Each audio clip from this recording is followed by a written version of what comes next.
আমার আসলে ফ্রেন্ডের অভাব নেই, আমার অনেক ফ্রেন্ড। আমি ফ্রেন্ডদের বিপদে তাদের ডাকে সবসময় চলে যাই। আমার ফ্রেন্ডদেরকে আনন্দিত দেখতে আমার ভালো লাগে। লাভ লসের হিসেব করি না কখন। কিন্তু তাছাড়া তোমার কাছে আমার একটাই প্রশ্ন, এই যে এত বন্ধুত্বের ভিড়ে একটা মানুষ কি আরেকটা মানুষকে আলাদা রকম ভাবতে পারে না? একটা মানুষকে শেয়ারিং পার্টনার দরকার হয় না? একটা মানুষের তো দরকার হয় যে কেউ তার কেয়ার করবে। একটা মানুষ থাকুক যার জন্য অনুভূতিগুলো অন্যরকম হবে।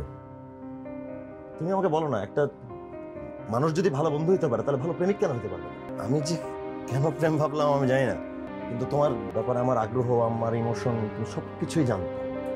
কিন্তু সংকটটা যে কোথায় জানিও বুঝতেছি না।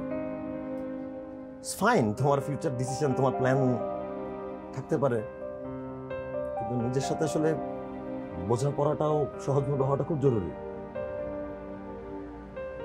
We need to understand ourself first. ভালো থাকো, বেস্ট অফ লাক। আমি অবশ্যই তোমার জন্য দোয়া করি। ভালো থাকো।